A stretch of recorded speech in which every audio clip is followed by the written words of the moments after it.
Alert, $7 million food stamp fraud uncovered in shock state. It's unfortunate when politicians use programs meant to benefit the poor for their own personal gain. According to an article on Justice News, a state was found guilty of food stamp fraud on a massive scale.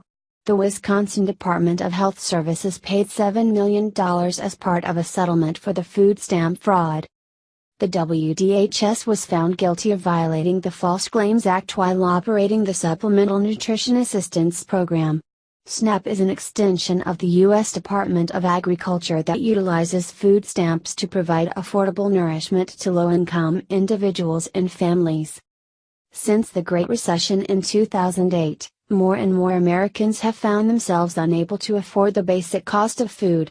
SNAP has provided assistance to more than 45 million Americans per month since 2010, a $71 billion annual expense for taxpayers.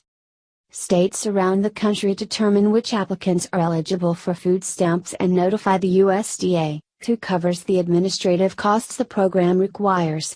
To avoid abuse of the program, the USDA creates an incentive for review and quality assurance by providing a bonus for the states with the lowest errors and monetary punishments for those with the most errors without signs of improvement.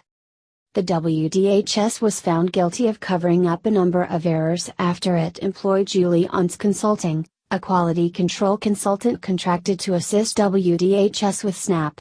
It was discovered the company was improperly dropping applicants and adjusting the requirements to artificially reduce the number of errors. As a result of this fraudulent activity, the state of Wisconsin received performance bonuses for having the fewest errors in 2009, 2010, and 2011.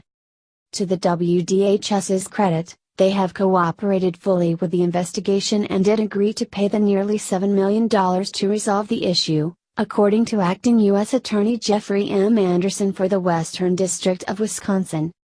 In a statement, he said, "While I am deeply troubled that these actions happened within a state agency entrusted with assisting vulnerable and needy Wisconsin residents, I am heartened that WDHS has cleaned up its act and that it cooperated with our investigation.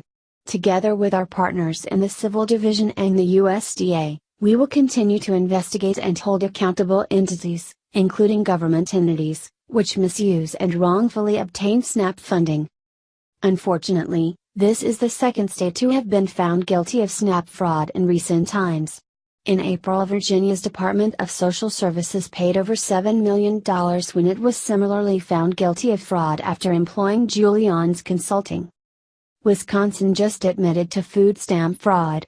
Should there be increased safeguards against the abuse of food stamps? Judicial Watch reported a massive fraud that occurred in May of last year when 22 individuals in the Miami-Dade County of Florida were found guilty of trading food stamps for cash totaling $13 million. These crooks were operating food and produce stands in poor communities and fraudulently charged SNAP cards, giving a cut of the cash back to the SNAP card owner and keeping a percentage for themselves. While the SNAP program is beneficial, considering there are many low-income earners who do need assistance to afford food, there are many flaws and weaknesses in the program. The recurring instances of fraud, both on the state and individual level, evidence a need to revise and fix the program.